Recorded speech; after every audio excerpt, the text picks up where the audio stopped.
Oi, bem-vinda, bem-vindo. Reflexões bíblicas com as chaves de leitura oferecidas pelo professor Jung Mussung. Vamos começar hoje o Evangelho João, capítulo 6, versículos de 24 a 35. Também é uma passagem célebre. Algumas frases são citadas com frequência. Eu vou ler aqui na minha Bíblia, acompanha aí na sua. E diz o seguinte: quando a multidão viu que nem Jesus nem os discípulos estavam aí, as pessoas subiram nas barcas e foram procurar Jesus em Cafarnaum. Quando encontraram Jesus no outro lado do lago, perguntaram: Rabi, quando chegasses aqui? Jesus respondeu: eu garanto a vocês, vocês estão me procurando não porque viram sinais, mas porque comeram os pães e ficaram satisfeitos. Não trabalhem pelo alimento que se estraga, trabalhe pelo alimento que dura para a vida eterna. É esse alimento que o Filho do Homem dará a vocês, porque foi ele quem Deus Pai marcou com seu selo. Então eles perguntaram: o que é que devemos fazer para realizar as obras de Deus? Jesus respondeu: a obra de Deus é que vocês acreditem naquele que ele enviou. Eles perguntaram: que sinal realizas para que possamos ver e acreditar em ti? Qual é a tua obra? Nossos pais comeram maná no deserto, como diz a Escritura. Ele deu-lhes um pão que veio do céu. Jesus respondeu: eu garanto a vocês, Moisés não deu para vocês o pão que veio do céu. É o meu Pai quem dá para vocês o verdadeiro pão que vem do céu, porque o pão de Deus é aquele que desce do céu e dá vida ao mundo. Então eles pediram: Senhor, dá-nos sempre deste pão. Jesus disse: eu sou o pão da vida. Quem vem a mim não terá mais fome, e quem acredita em mim nunca mais terá sede. Jung, continua, como na semana passada, o tema do comer o pão. E aí, semana passada, a gente discutiu a diferença entre sinais e milagres. E hoje a proposta é pensar que o comer é uma ação espiritual. É, a questão volta da interpretação dos sinais, né? Então, esse é um texto que eu gosto, assim, desde a minha juventude, me chamou muito a atenção, que Jesus, quando o povo vai atrás dele, e olha, você é o cara, né? Nós vamos lá. E Jesus diz, olha, vocês não vieram aqui porque entenderam e gostaram do que eu propus. Vocês estão vindo porque gostaram de comer. Eu resolvi o problema de vocês. E a gente vai ver logo depois, não vamos discutir nesse texto aqui, mas continuação, vai ver que o povo ficou contra com Jesus.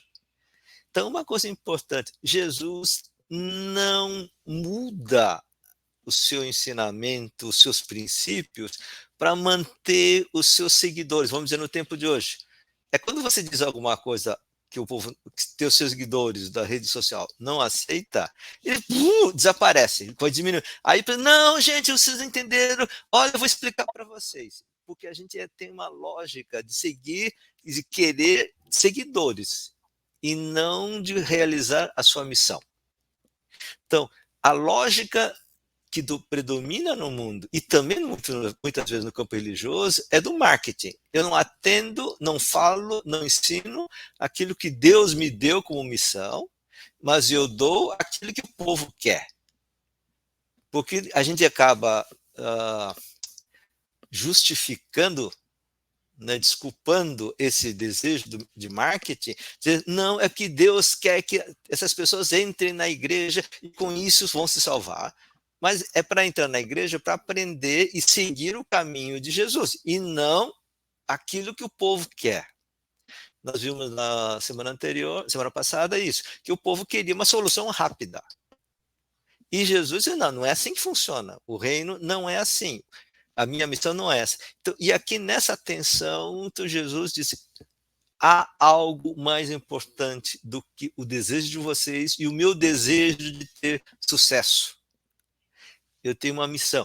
Isto, eu lembro quando eu tinha uns 16 anos, no grupo de jovens, discutindo isso, os evangelhos no domingo, eu disse, não, esse cara é diferente. Né? Vale a pena prestar atenção o ensinamento do evangelho. Então, eu acho que essa é uma coisa importante. Né? Então, sem medo de perder os seguidores, Jesus diz, olha, vocês não entenderam.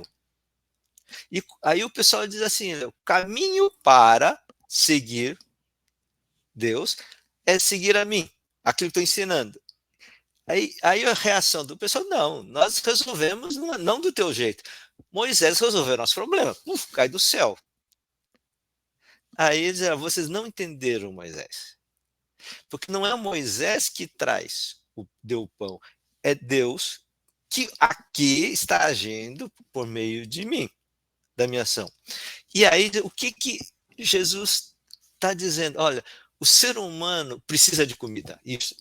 A interpretação que não, Jesus não se preocupa com fome, só com a fome da alma, pão da alma. Se Jesus não se preocupasse com a fome do povo, ele não tinha feito a multiplicação dos pães. A bronca que Jesus é que vocês não entenderam direito a interpretar o sinal. Isto é, o ser humano precisa de comida. Se você não tem compaixão por pessoas que estão com fome, você não entendeu Jesus e não entendeu Deus. Ponto. Agora, o ser humano é mais do que estômago. Essa é a questão. O ser humano é mais do que corpo. O que Jesus vai dizer, além do pão, a gente precisa da palavra de Deus. Não é a palavra ou pão. Não, você precisa de pão e palavra. Só que a palavra diz o quê? Como você lidar com o pão. A palavra de Deus não é para não tem nada a ver com o pão, não. A questão central é como é que você lida com a fome sua e dos outros. Então, daí, assim, comer o maná no deserto não é uma questão meramente do estômago. Isso não ficou muito claro na história de Israel. E Jesus está retomando essa discussão. E diz assim, para que Deus faz isso? Para que Jesus está preocupado com a fome das pessoas? Para que as pessoas também se reconheçam, se preocupem não somente com sua fome, mas com dos outros. E encontrar uma solução comum, conjunto. Daí aí trabalho de comunidade. Daí que o Evangelho, um comentário interessante. Evangelho de João não fala da Eucaristia da Quinta-feira Santa. É o único evangelho que não fala da ceia. Uhum. E, segundo os estudiosos, diz o seguinte, para o João, a Eucaristia já acontece na multiplicação. Por isso não precisa. Isto é, a experiência da Eucaristia que foi colocado na memória e está no Evangelho sobre a véspera da morte, João está dizendo, olha, a expressão mais plena, mais forte da Eucaristia, dessa experiência da graça de Deus, é a experiência de compartilhar. Quando você compartilha, você come, mas com alegria. O que Reino de Deus é comparado com banquete. O que é banquete? Banquete não é comer. Comer sozinho, com comidas ótimas, mas sozinho, não é banquete. Comer com inimigo ou com colegas de negócio não é banquete. É jantar de negócios. Banquete celestial é quando você, tendo amigos que estavam meio brigados, reconcilia.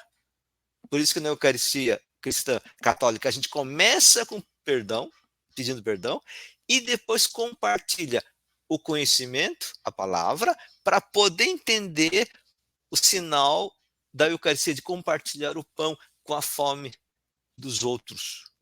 Então, compartilhar a comida com amizade, isto é o sinal do reino de Deus. E isto é uma questão espiritual. Ah, não, espiritual é uma questão da alma. Não, isso é coisa, a palavra alma tem a ver com gregos. Espiritual significa aquele que é movido pelo Espírito de Deus. E por que compartilhar minha comida com os outros? Porque você é movido pelo Espírito Santo. E porque você percebeu que comer com amigos, mesmo que não tem dinheiro, te realiza a fome principal do ser humano. Além da comida, a fome de sentir-se humano, de ser amigo, de realizar-se com a plenidade, em plenitude. Eu sou ser humano, eu sou amigo, eu tenho sensibilidade, eu tenho alegria, tenho tristeza, porque compartilho com colegas, com amigos da comunidade. Então, esse é. Onde é que se aprende isso? Como é que isso que no Evangelho diz? É o Jesus. E como é que se sintetiza isso? Aí Jesus, eu sou o pão da vida. Eu sou aquele que alimenta o estômago da comida e, entre aspas, vamos dizer, o estômago da humanidade, de ser feliz, de ser solidário. E aí, então, esse é o caminho. Por isso que ele é aquele que revela como Deus age na história. Daí que ele vai dizer, você não está entendendo. Maná, pão do maná, ou o pão que vocês comeram, não estão entendendo o que realmente é a dimensão espiritual dessa Eucaristia, ou desse comer o pão com Jesus em Deus. Uhum. Tá claro isso? Claro, acho que sim. Quem nos É. acompanhou até aqui, o convite é que se inscreva no nosso canal no YouTube, Teologia e Capitalismo como Religião. Jung, se eu entendi bem a ideia, o que Jesus diz que vocês não entenderam, a crítica que ele faz, é dessa diferença entre o comer e o comer com alegria, da partilha, do banquete, etc. E você destaca para a gente que Jesus faz algo que pode parecer, pode levar as pessoas a ir embora, né? Ou seja, ele não atende diretamente o desejo dos seus seguidores, inclusive em nome do que ele pensa, ele discorda da interpretação que eles davam à escritura na época, porque eles estavam interpretando a passagem de Moisés de uma maneira que o levava à satisfação do comer puramente como uma necessidade. Talvez essa passagem de hoje, inspirando em Jesus, nos permita discordar de certas interpretações que se fazem a esta passagem do Evangelho, como você mesmo falou, que faz uma oposição. Jesus não se interessa pela fome do povo, se interessa pela fome de Deus, espiritual e etc. Que, como você mesmo disse, já é completamente oposto ao Evangelho da semana passada, né? E quando a gente diz, então, que tem pão mais palavra, a palavra ela muda o jeito como a gente lida com a fome do povo. Se a gente entende, porque Jesus critica quem não entendeu, mas quem entende, através da palavra, muda a maneira como lida com a fome do povo. E aí a última coisa que me chama a atenção do que você diz é que se em João a passagem da ceia seria expressa na própria multiplicação, então a gente fica pensando, né, que quanta gente que precisaria mudar a sua ideia do que é participar do reino. Porque hoje muitas pessoas nem quereriam sentar no meio do povo para comer junto com eles, porque as pessoas querem banquetes VIPs, querem ir para os restaurantes de luxo, né? E a Eucaristia é longe disso, ela é uma outra proposta, é comer com alegria na comunidade, numa outra perspectiva, né?